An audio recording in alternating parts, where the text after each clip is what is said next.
welcome to The Pipeline. I'm Cory Morgan. This is the Western Standard's weekly news opinion breakdown show with a panel of Western Standard personalities and folks. This week I'm joined, I'll start on my immediate right with our opinion editor, Nigel Hannaford. Hey, Nigel, how's it going tonight? I always thought I was on your far right, Cory. Well, you're getting farther all the time. Yeah, I'm doing my best. But I'm creeping right after you.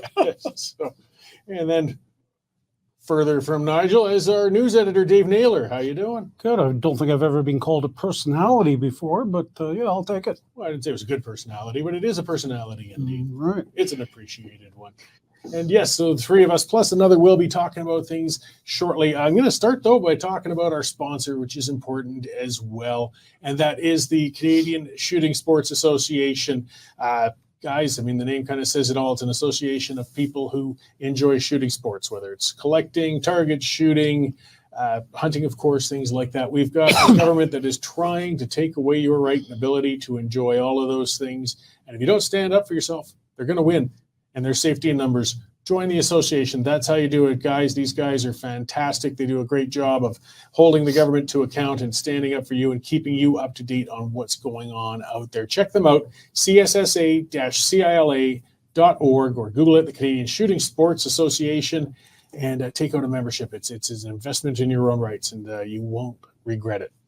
All right, well, we got a lot to go through today, as always, so we'll start out. As I said, we got somebody else joining us today, and that is our business and energy reporter, Sean Polzer, expert in all sorts of other things too, but this is where he really shines. And hi, Sean. We've had something we've been waiting a long time for. I guess the moratorium on renewable projects has come to an end, and Premier Smith's government has, I guess, concluded to some degree what they're going to do now. Yeah, indeed. I mean, it takes effect on March 1st, which is, barely 24 hours away. So it wasn't exactly a bolt out of the blue, but it came pretty sudden, and it comes into effect pretty quick. So were there, I read some of the parts of the release. Do you think that some of the changes they've made now to the process could be called significant? They're going to have a strong impact on projects? I do. The changes are significant, but they're also fairly well balanced, in my opinion. I think there's a lot in it that a lot of people have been asking for. So landowners have been asking about reclamation and not to sterilize class 1 and 2 agricultural soils. The industry has been looking for some certainty to move ahead on these kinds of projects. Even tourism is factored in. So now we have a new regulatory process that's in the lexicon of regulation now, which is called a visual impact assessment, meaning that these wind turbines specifically will not be allowed to obstruct what the Premier called UNESCO views within a range of about 35 kilometers, or build these things in people's backyards or even on Nose Hill for that matter. Okay, well, I mean, what do you think, guys, though? I mean, from what you've read on that, do you think that the right, Dave, the right balance has been struck? I mean, was there a problem to begin with? That's a question a lot of people are asking. To me, it seems like a lot of common sense. It's going to be an agriculture first policy, according to Smith. And, we need as much agricultural land as we can get coming in the future. I think what Sean talks about, we don't want our views spoiled. So they're not going to be able to put up a wind farm in front of Head Smashed in Buffalo Jump. I note this. When she announced the moratorium, there were 13 projects in the waiting list. It's now doubled to 26. So there's a lot of interest. A lot of people want to get going on these projects, and I guess some of them are going to be off and running quickly. But yeah, to me, it just all seems common sense stuff. Very much so. The first time that I drove down to Pincher Creek and I saw that long line of windmills stretching right across the horizon, I confess I was interested. I was intrigued. I thought, is this the way of the future? Maybe there's the odd landscape where you can tolerate that because it's interesting. You don't want it everywhere.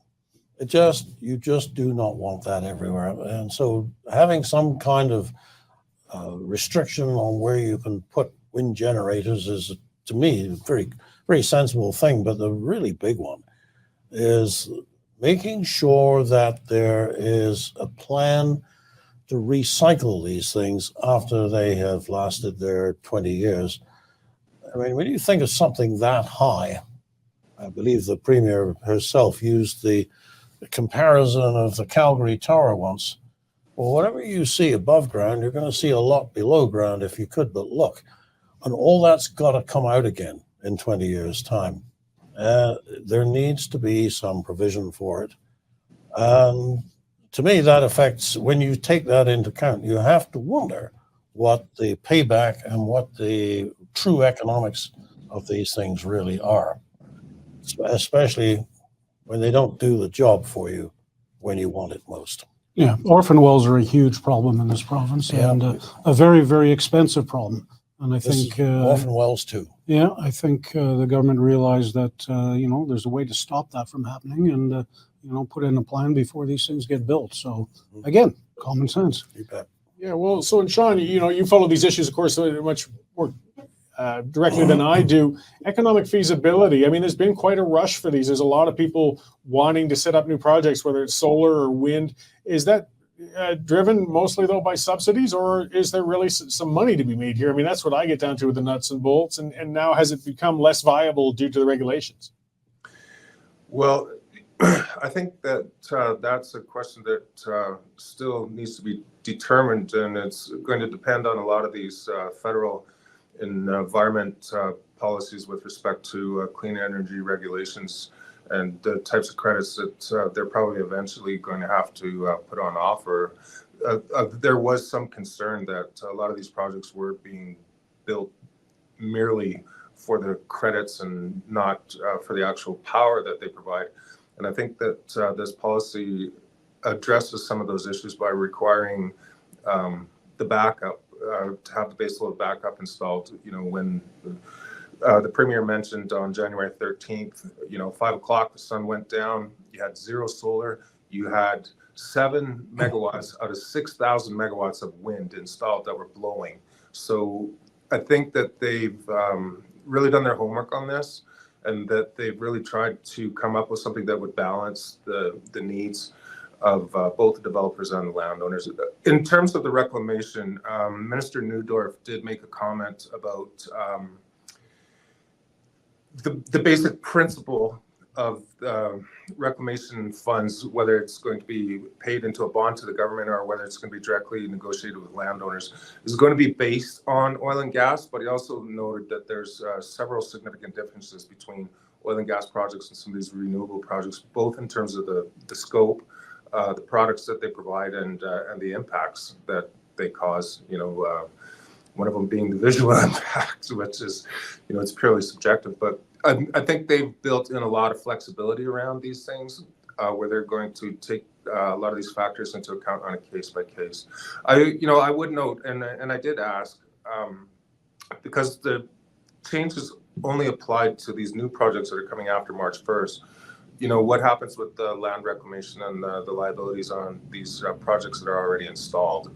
And basically the answer that I got there is that is going to be basically based on a case-by-case basis. So it's more this flexibility that's been built into the whole thing.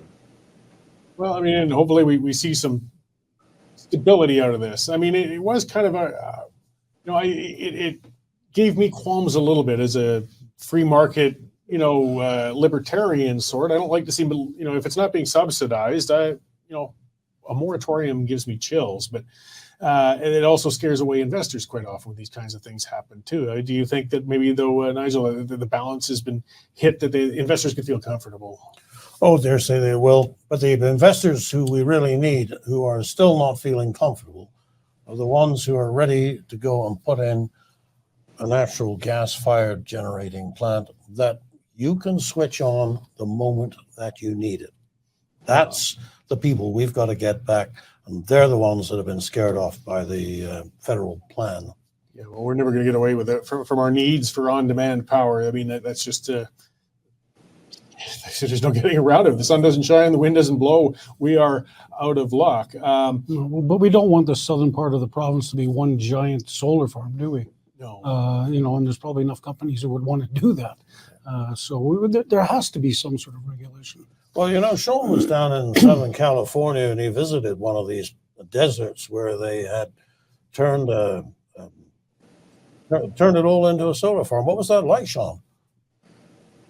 It was absolutely ghastly. It was the most horrific thing I think I've ever seen. I was there in the Palm Desert in Joshua Tree in December and January. You can only imagine what it would be like when it's 45 degrees. But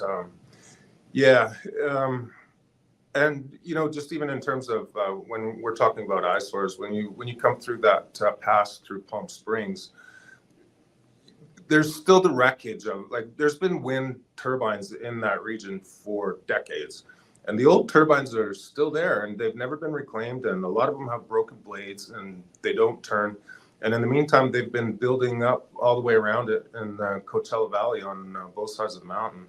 And it's run amok. And after I came back from that trip, I was sincerely hoping that something like that would never happen here in Alberta. And I think that we've tried to strike the right balance. I mean, we have industry in this province. Obviously, we have coal mines. There was talk of whether or not these visual restrictions would apply to, coal mines, that cement plant on the way out to Banff, or, even natural gas and oil refineries. And the Premier has left the door open to it that, yes, indeed, that this visual impact assessment might become just a standard part of the way that they do environmental impact assessments on any other kind of major projects. So I was quite relieved and impressed that they would even take the time to think about something like that. Another point I would like to add, that there's a few things in this policy that haven't been addressed. So one of them is a transmission policy that the Premier said was a mess that was left over from the former NDP government when they retired the coal-fired plants early. They didn't come up with a transmission policy to regulate the transmission lines. So that's coming. And there's also talk of bringing in policies for rooftop solar in the urban centers. So this policy is directed more at agriculture, but now they're basically going back to the drawing board, and they're going to draw one up for urban centers to incentivize solar panels on rooftops in downtown, and also to address some of these consumer issues. And in California, they've got a lot of issues with these long-term contracts on these rooftop solar providers that are putting solar panels on the rooftops of the movie stars' homes, so that they can charge their electric Lamborghinis. And there's a bit of dissatisfaction there. So they're coming up with a policy on that too. And Minister Neudorf made one very interesting comment, because I asked him about putting a wind farm on the top of West Edmonton Mall, which would be one of the, the biggest solar farms in Canada. By having the solar in the urban areas, what you are in effect doing is reducing that demand. So when you get these cold temperature spikes like we had in January, and the system is going on to overload, basically in the urban areas, they're kind of taking care of the power, where it's needed most, so that you don't have to transmit it over hundreds of miles from Pincher Creek or Epcor in the Lake District or whatever they have out there around Edmonton. So I was quite impressed, and I think it's a very well thought out policy. I think it's a fair policy, and I also think that it's workable, and I think there's enough flexibility in it to adapt for contingencies, unforeseen contingencies as they arise. The big question is obviously going to be the federal government. Dubois was going around and saying that Premier Smith, is basically trying to sabotage renewables and electricity. But I didn't get the sense that that was what the aim of this was at all. I think it is a very balanced approach, a very reasonable common sense, and I applaud. All right. Well, I appreciate your interpretation of it and the applause that, hey, it's hard to find, policy that's inspiring enough to give applause. And Premier Smith will probably appreciate it because, the way these politics go with the federal government, she could invent the perpetual motion machine and Gilbo would crap on her because it killed off the killer whales of Saskatchewan or something. So, well, and something that's so, it was very emotional, like on both sides, because the landowners were, really upset with these things going up. But it's also very wonky, kind of policy, like, who understands like base load generation and terawatt hours and, supplying the grid during peak periods and stuff. And I really have to hand it to the Premier for doing her homework, because she very rarely gets caught flat-footed on these types of issues. And she's done her homework. It's absolutely clear to me. Sean, she's been doing homework on that file for a very long time. Before she was ever in politics, before she was at the Calgary Herald, before she was even on the school board, she was doing property rights in Alberta. She said as much. She said that. Yeah. She's got 25 years into this. She knows her stuff. All right. Well, we'll let you go back to translating that eye-glazing energy policy for the rest of the readers and viewers. I appreciate that, Sean, and we'll talk to you again soon. I'd also like to note too that the Premier was wearing pink at her press conference in Edmonton today, so she got the memo, and I think it's basically anybody who's ever been bullied probably got that memo. So I would suspect that she's sensitive to those issues as well. Well, you know what they say, Sean? Pink makes the girls wink. And Sean's wearing pink too. He is. Must have been bullied in his youth. Yeah, well, I think a lot of us were, but I didn't think to wear it today myself. But great. Well, I appreciate it, Sean, and we'll try not to, flick your ears or anything on the way to the lunchroom later. And see you after the show. Eat your back. Thanks a lot, guys. So, it's whenever Prime Minister Trudeau's antics or actions or things from his government make the news south of the border, it's rarely a good thing. And the latest Ukraine military initiative is no exception to it. Greg Gutfeld, a commentator and comedian down on Fox News, turned his cannons towards our Prime Minister, and it was quite something to listen to, and it's quite an issue. So I'll let you guys watch that, and then we can talk about this latest brilliance from the Trudeau regime. So how do you know when you've reached peak idiocy? When we now need diversity guidelines for clearing landmines. It seems Canada has just donated $4 million toward an effort to clear landmines in Ukraine, but in a gender-inclusive manner. Because if there's one thing we can agree on concerning the war in Ukraine, there simply isn't enough gender-inclusive mine action, right? But let's be clear up front, anyone in charge of clearing landmines is way braver than I am. I can barely clear my driveway. And if it's something you accept as your job, I don't care if you're white, black, gay, trans, or identify as a Cabbage Patch Kid. But it's, oh, look at that. But how did anybody like those dolls? Yeah, I never saw it. Hideous. Anyway, but it's not about the dolls.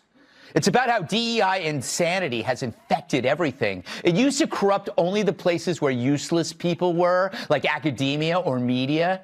But now it's airlines, medical school, and war, even landmines. I'm sorry, I'm thinking with landmines, maybe inclusivity shouldn't be anywhere on the list of priorities. The list should be pretty simple. Competence, patience, steady hands, and balls the size of the Las Vegas Sphere. So there we have it. Woke at its finest. Woke has hit the war. Kind of as Mr. Gutfeld. Those Cabbage Patch dolls are horrible too. I have to agree with him on that front as well. For those not old enough to remember that god-awful craze. I'm glad it's behind us. But really, all you're worried about is clearing mines. It's about as basic of a complicated task as you get. I don't care about the gender or anything else. We want somebody to safely remove an explosive device without killing somebody and leave it to Canada. Imagine attaching such a requirement to a donation for landmines, right? I don't think there can't be much more dangerous work in any military, and to be worried about this sort of stuff is just ludicrous. The comedy writers for these shows, late night shows in the United States, this is just gold for them. every time Trudeau opens their mouth, they're paying attention. Oh, there's probably a direct feed from Canadian press or something.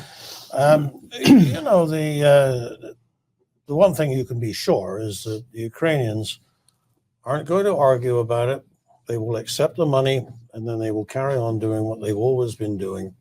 And unless there's some special animus that they have for trans people, they won't make this part of the qualification for being on the bomb squad. It's just not going to happen. But what I thought was interesting was a little bit further. We haven't got time to play the whole clip, but they went to where this stuff actually originates from, and it's the United Nations. They're the ones who published the original Gender Inclusive for Anti-Mine Operations Manual. The one they illustrate on the show is from 2019, but it actually started in 2010. I looked it up on the web, and there it is. It's so they've been going on about this for 14 years. But trust, now I can say, in the Harper years, which I can speak to, nobody paid any attention whatsoever. I never heard of it. It wasn't discussed, wasn't talked about. It wasn't even joked about. Nobody took any heed of it. Leave it to this Prime Minister and his fascination with below-the-belt politics to bring this out and write it into the script, so as they do the money. But this starts with the UN, and the serious question in all of this is what else starts at the UN and finds its way into Canadian politics? There is actually quite a list.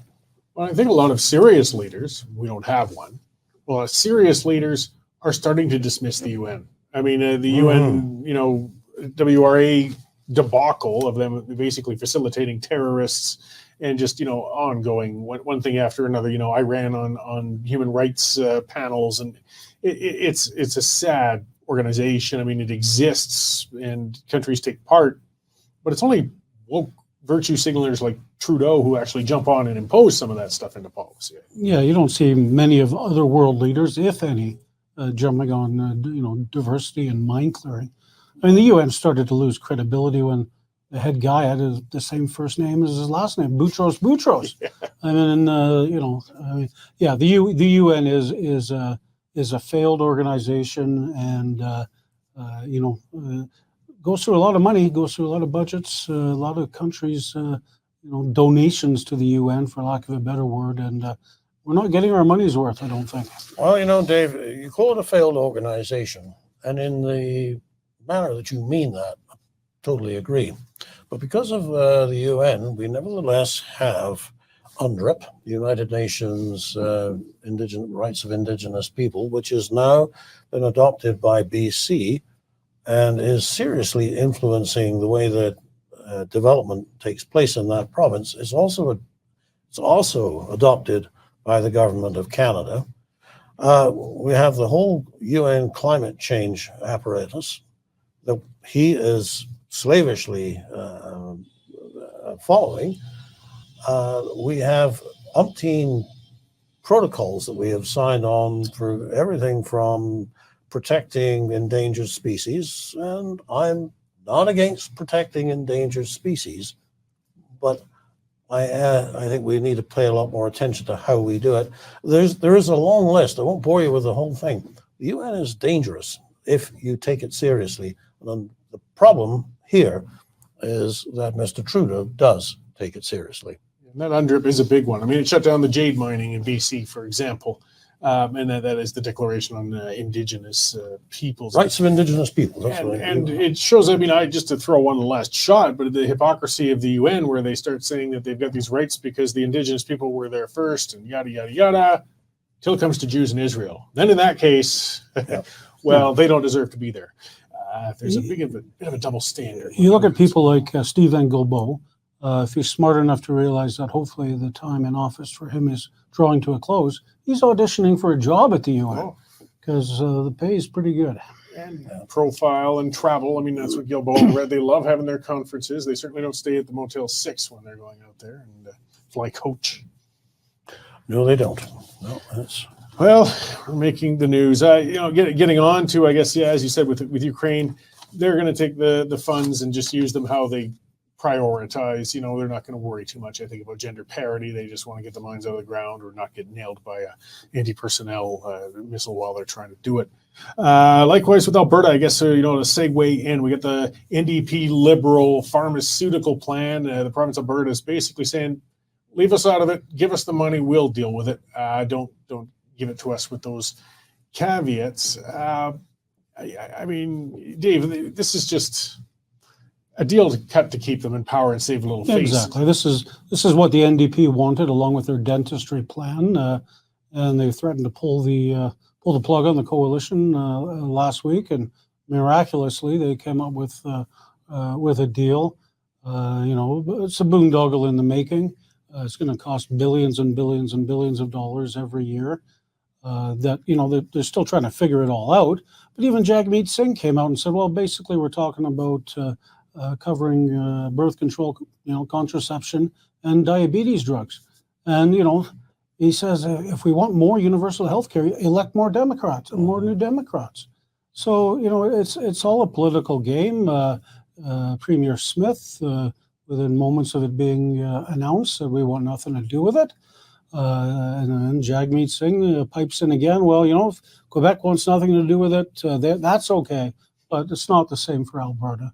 So, as the Premier pointed out, once again, Alberta being treated like second-class citizens compared to Quebec. And I'm sure that was the message. Absolutely. I don't want to be a bore on the subject, but back east, they're building this case that there's a sort of a rebel confederacy out west, which they must protect the rest of Canada from. And comments like that just feed into it. Well, and they've set an admirable political trap for Premier Smith, because you can see the optics that can be played. I mean, playing devil's advocate, you show that big, bad, mean Premier Smith, and then you can wheel out the unfortunate young person with juvenile diabetes whose parents apparently can't afford the insulin treatment, and Danielle wants to take that away from them. Meanwhile, this woman down the road with 27 kids at the age of 40, and it's because she didn't get free contraception. And again, that's Smith's fault. I mean, it's the game they play. Mm-hmm. As Nigel wrote in his column, there's lots of other alternatives. There's the Blue Cross, and the Alberta government does have plans in place to help people with medication. Yeah, something like 5,000 medications covered. Yeah. I mean, I don't know how many you need to cover, but if they're just talking about this is good for diabetes and birth control, by the way, more below the belt politics. If that's all that this is intended to cover, I think we're probably streets ahead the way they are. Plus, people with there are millions of people in Canada who have employer plans.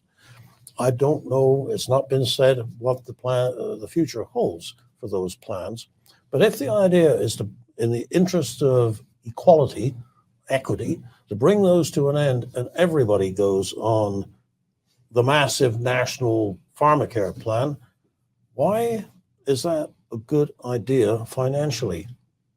That's not a charge to the government at the moment. No, and they want to make it one? I don't want it to be managed by the government. No, I mean, they're not overly good on monetary policy. I don't know if you've noticed.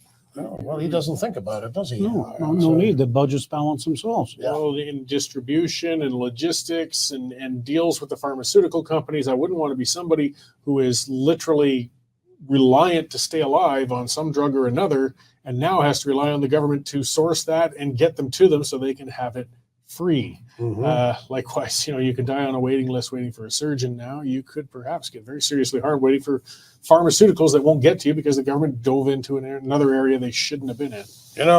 If these Phoenix pay system, Yes. ask a federal civil servant how they feel now about having the government manage their drug program as well. Yeah, they can't even pay themselves, right? This is not a good idea. No. Along the list of ideas, good ideas, bad ideas, let's go into something, I guess, democratic. We'll see how that unfolds with the pharmaceuticals as it goes. Because to be fair, one of the things the health minister said is people are jumping on it, but the actual policy hasn't been released yet. Now, the government's playing politics, leaking bits and pieces, but until we actually see what it is difficult to see exactly what they have in mind, which is an irresponsible way to release it, but it's typical. Mm-hmm. So speaking of irresponsible government, we've got the ever popular Mayor Jyoti Gondek, and the recall initiative is still moving on. Is it, Dave? It is. We actually had a guy who didn't know we were in our offices. He was doing everybody in the building come by last week and looking for signatures. A friend of mine, his wife has a broken foot, so she put on the community billboard that she's collecting signatures, and there's been a long line of people at her door, knocking at her door and wanting to sign. Another friend of mine said last Friday you couldn't walk through a plus 15 without a canvasser there. So, I still think, like you, Cory, it's an impossible number to achieve, but I think they're probably going to get a pretty good number. A six-figure number wouldn't surprise me. But again, it all depends on how organized they can get and who organizes it, and how motivated they are. Yeah, they're springing up everywhere. I was just driving with Judy the other day, down through Bowness, went across the bridge. I just swing around to the west there. There they were, about 3 cars with big signs, stop here, sign the petition.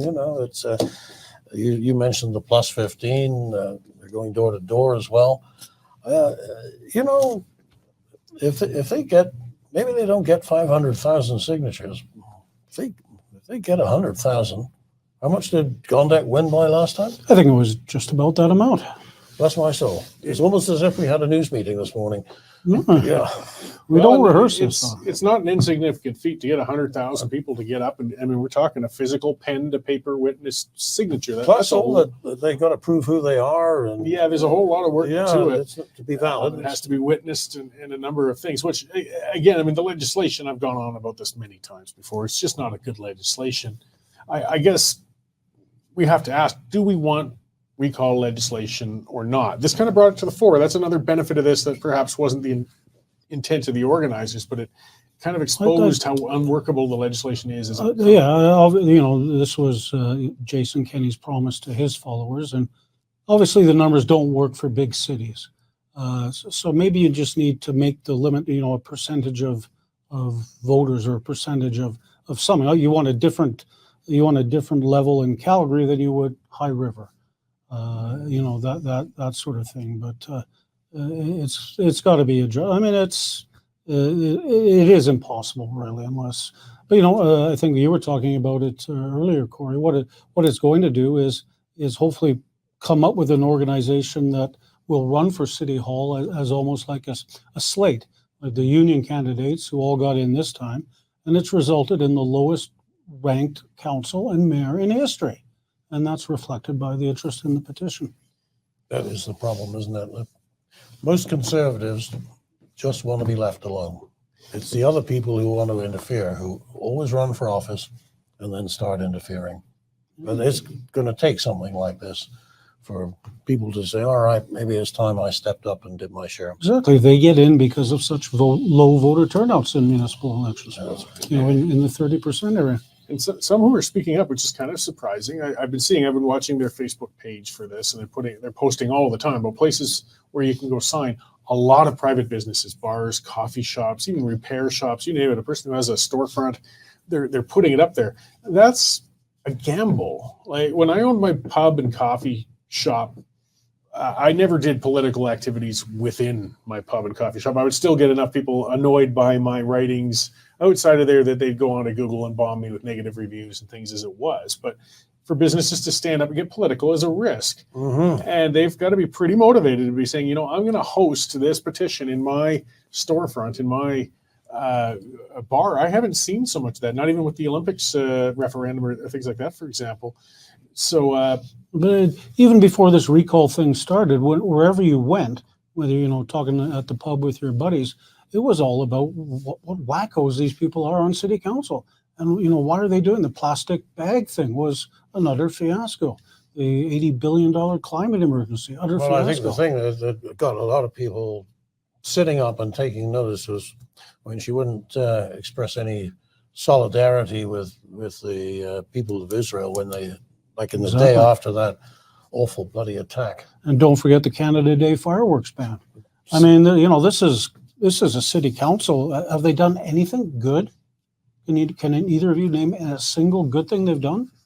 And they've been terribly dysfunctional too. I thought, Yeah. The fighting and everything going on had peaked with Mayor Ninchie, but no, Mayor Gondek's an overachiever. She's outdone him.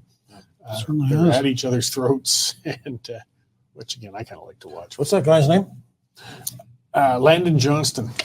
Yes, Landon Johnson Johnston for mayor. Well, No, he's bad in our books today because he didn't show up for he Cory's irked show. me and stood me up for He my stood you show, up, but huh? he's not a pro politico, and perhaps didn't set his scheduler correctly or whatnot. But it's a challenge when I do a live show. It's not like I can reschedule, but I still wish him the best and appreciate his initiative and effort in trying to get it going. But he's not getting a Christmas card from me now, and oh well. That's 10 months away. He'll change your mind. Yeah, it gave me 15 more minutes to rant about other stuff. I've got enough hot air into me to fill the void if a guest no shows. It's still irksome. All the same, I wish them the best. And as you said, it's showing some initiative, though. It's showing some pushback, and maybe we'll turn into a little bit of who's going to stand up in the next election and hold these people to account because, man, they're crazy. Yep, and hopefully what it'll do is get more people interested in running for council who are more common sense. The business owner and who have experience in the real world. Seriously, Dave, I think that's the one really big important takeaway. If you don't like it, you can do something about it. You can Exactly. run. Outside of the recall, it's our own fault with these terrible, terrible low turnouts Mhm. that these people stay in.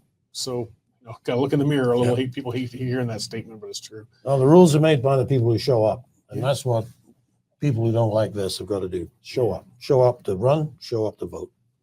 So something we couldn't show up to. There's a big social event happened for certain media outlets, and I don't think we got an invitation, Dave. What happened? Unless it's stuck in the mail, Cory. These things tend to get lost in the mail sometimes. But this was a really good exclusive we had on Monday, and it's been our top story for a couple of days now. Prime Minister and top ministers like Stephen Guilbeault held a lavish garden party for mainstream media. There was craft beer, there was wine, there was ice cream of flavors I've never even heard of before, munchies, all sorts of good stuff.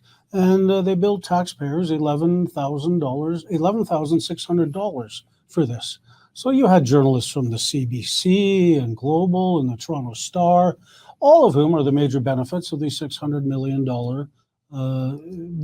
media buyout from the Liberals. So this is just another reminder. Hey, don't forget, we're the guys signing your paycheck, and come on down for a free beer and have a chat off the record with the Prime Minister. And hey, you know what? We'll bill taxpayers. Shh. So thanks to the Canadian Taxpayers Federation and the ever watchful Franco Terrazzano, he got us those documents, and we were able to blow the lid off it. But it would just be nice to get an invitation. Just be nice to be wanted. Just so you could decline it. Just so we decline Yeah, it. well, And I principle. think I pretty well guarantee you we would.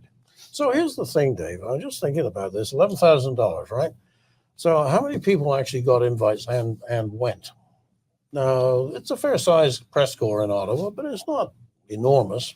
So what do you think, 100 people, 50 people? I'm guessing maybe 50 max. Hard to say. Well, in that case, divide your 11,000 by your 50, and you're getting close to $200.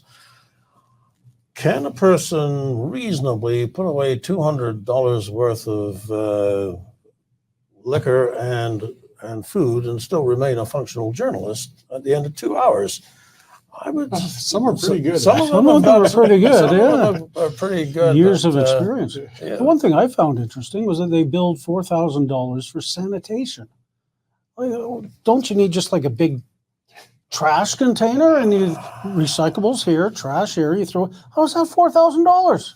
Welcome to Ottawa. Yeah. I mean, yeah, and then the suppliers know they can inflate the prices hundreds of times because government doesn't ask and the government just pays. One thing about Harper is he didn't like the media much, so nobody ever suggested having an $11,000 garden party at 24 Sussex. No, I don't think if Polyev becomes the next prime Dead minister, on arrival. they're not going to come watch him eat an apple while he's got it hosted in a garden party out there. Yeah. But I mean, aside from the laughs and everything, I mean, it's really harms public trust in the media. I mean, there's still some very good legacy media individuals out there. There's still some that are digging in.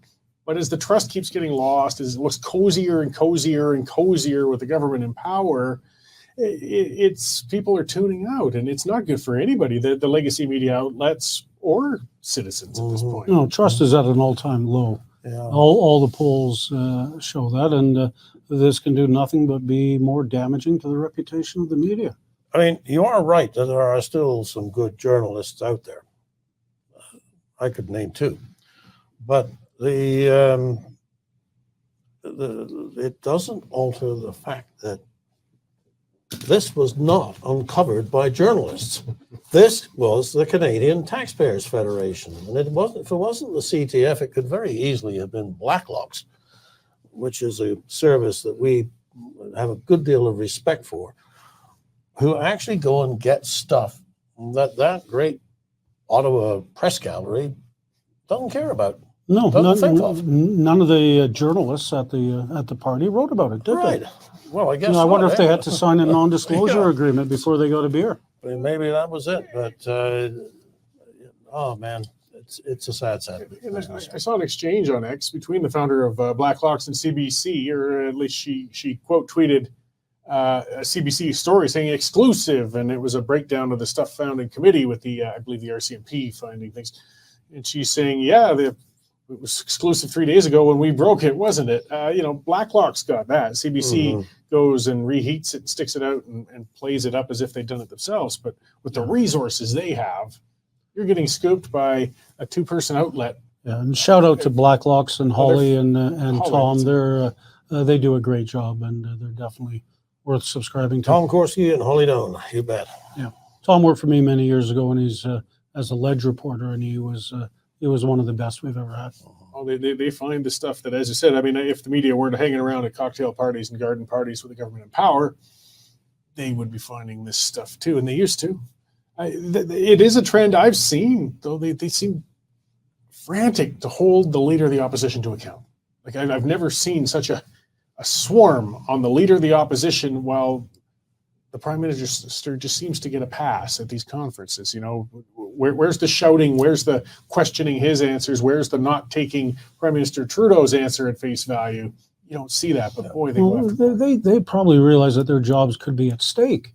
And if Poilievre cuts that $600 million giveaway, that's going to be tough times for the industry as a whole. And they don't like Poilievre. So yeah, they go after him mercilessly. There's no doubt about it. I think it is personal. I sometimes doubt that it's actually a sense that my job is on the line. I've got to take this guy down.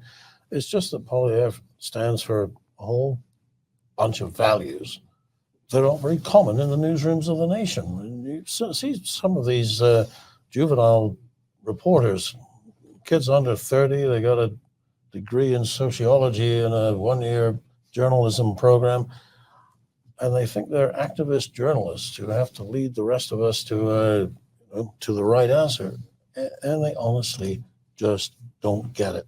No, not a clue.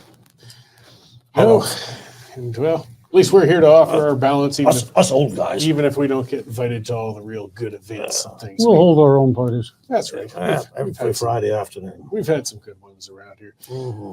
All right. Well, I better let you back to the newsroom to earn your keep for the beer for this Friday's party. So thank you very much, guys, for joining today. Nigel, Dave. That Always flew a by. pleasure. That Appreciate flew it. by. And yes, thank you, all you listeners and viewers. Be sure to subscribe. We're independent. We don't get garden party invitations or government subsidies. We rely on subscribers. And you guys have been fantastic. Thank you very much to you who have already subscribed to us. And if you haven't already, get on there, guys. westernstandard.news/membership. Take one out. $10 a month, or I'll use that god-awful statement. It's less than a cup of coffee a day, and it's well worth it. It keeps us rolling. So thanks for tuning in this week, and we will see you all again next week at this time. Canadian Shooting Sports Association. Without the CSSA, our gun rights would have been taken long ago. These guys are on the front lines helping to draft smart and intelligent firearms regulations and legislation in Canada, and more importantly, educating the public about how we keep guns out of the hands of the wrong people. To become a member, it's absolutely worth every penny. You can become a Western Standard member for just $10 a month, or